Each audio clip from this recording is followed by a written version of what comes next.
Bonjour, Emmanuel Bourdelet, agriculteur ATA et fondateur de la marque Tachips. David, bonjour, le frère de Manu, donc cofondateur de la marque Tachips. Donc on est aujourd'hui ici au labo, notre petit labo proto, là où tout a démarré, là où on fabrique nos chips artisanales, les Tachips.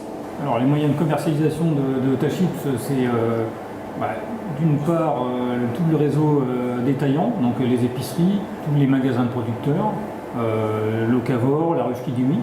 Et puis on a aussi une petite partie grande distribution avec lesquelles on travaille en local. Oui, le packaging est assez innovant puisqu'on a mis une bague en carton autour qui permet vraiment de tenir le paquet sur une table, pas de récipient, éviter les brisures. Et on s'est appuyé sur le village parce que pour nous ce projet était important de remettre un petit peu au centre des débats la ruralité puisqu'on est quand même une nation agricole. Alors les réseaux sociaux, c'est super important.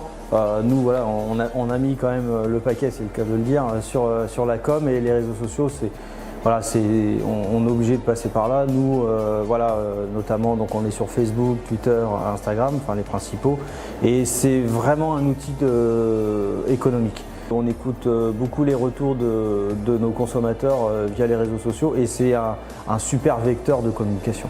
En fait, ça fait effet boule de neige. Le fait d'avoir lancé notre clip, on a des blogueuses qui nous ont vus, on a des influenceurs. Ça crée du référencement. Et ça, c'est important d'avoir du référencement sur les réseaux sociaux parce qu'à chaque fois que vous tapez Tachips, vous arrivez forcément en haut de la liste. Et sur les réseaux sociaux, vous êtes quand même, on ne le sait pas, mais noté en fonction du référencement, en fonction de votre assiduité. Donc c'est important de toujours avoir de l'actualité. Et nous, on gère au minimum un post par semaine. Le projet s'appuie quand même sur une sincérité, sur une sincérité de la provenance. Donc de se filmer en train de planter les pommes de terre comme on a fait, c'est gage de qualité et surtout ça intéresse. Les gens se disent bon, ce que je mange, ces produits-là, c'est lui qui le fait. C'est important. Qui plus est avec ce qu'on voit, ce qui se passe notamment en ce moment en Chine. Voilà, c'est quand même, faut pas négliger cet aspect-là. Promouvoir le circuit court.